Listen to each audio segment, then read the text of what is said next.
The Story of Burnt Njal, Chapter 22. Njal's Advice. I have thought over the suit, and it will do so. Thou shalt ride from home with 2 men at thy back. Over all thou shalt have a great rough cloak, and under that a russet kirtle of cheap stuff, and under all thy good clothes. Thou must take a small axe in thy hand, and each of you must have 2 horses, one fat, the other lean. Thou shalt carry hardware and smith's work with thee hence, and ye must ride off early tomorrow morning, and when ye are come across Whitewater westwards, mind and slouch thy hat well over thy brows. Then men will ask, Who is this tall man? And my mates shall say, Here is Huckster Hayden the Big, a man from Afair, who is going about with smith's work for sale. This Hayden is ill-tempered and a chatterer, a fellow who thinks he alone knows everything. Very often he snatches back his wares and flies at men if everything is not done as he wishes. So thou shalt ride west to Borgarford, offering all sorts of wares for sale. And be sure often to cry off thy bargains, so that it will be noised abroad that Huckster Hayden is the worst of men to deal with, and that no lies have been told of his bad behavior. So thou shalt ride to Northwaterdale, and to Hrutfirth, and Laxriverdale, till thou comest to Housegoldsteda. There thou must stay a night, and sit in the lowest place, and hang thy head down. Housegold will tell them all not to meddle or make with Huckster Hayden, saying he is a rude, unfriendly fellow. Next morning thou must be off early, and go to the farm nearest Hrutsteda.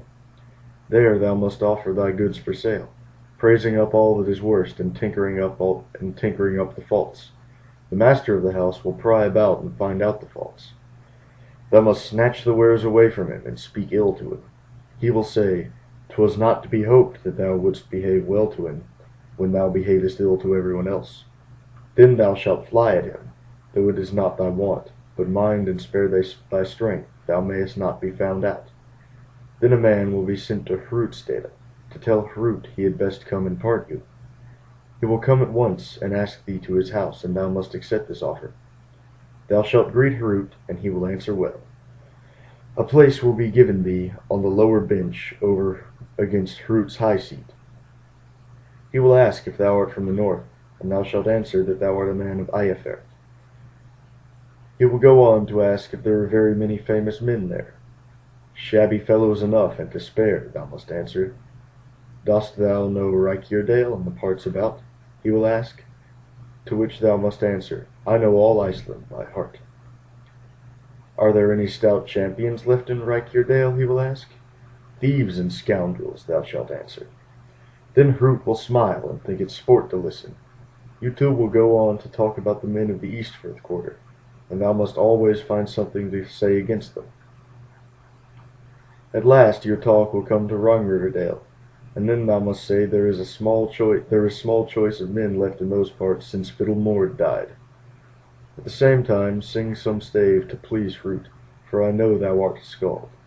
Hrut will ask what makes thee say there is never a man to come in Mord's place, and then thou must answer, he was so wise a man and so good a taker up of suits that he never made a false step in upholding his leadership. He will ask, Dost thou know how matters fared between me and him? I know all about it, thou must reply. He took thy wife from thee, and thou hadst not a word to say. Then Hrut will ask, Dost thou not think it was some disgrace to him when he could not get back his goods, though he set the suit on foot?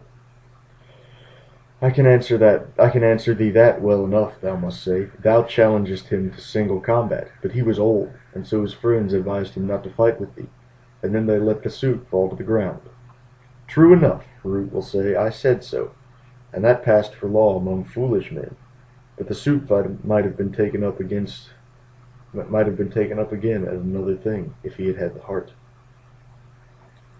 I know all that, thou must say. Then he will ask, Dost thou know anything about law?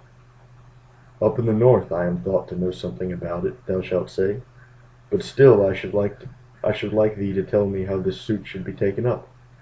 What suit dost thou mean? He will ask. A suit, thou must answer, which does not concern me. I want to know how a man must set to work who wishes to get back Una's dower. Then Hrut will say, in this suit I must be summoned so that I can hear the summons, or I must be summoned here in my lawful house.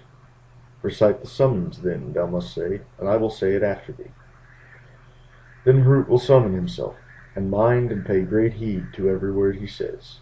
After that Hrut will bid thee repeat the summons, and thou must do so, and say it all wrong, so that no more than every other word is right. Then Hrut will smile, and not mistrust thee, but say that scarce a word is right. Thou must know the blame on thy companions, and say they put thee out. And then thou must ask him to say the words first, word by word, and to let thee say the words after him.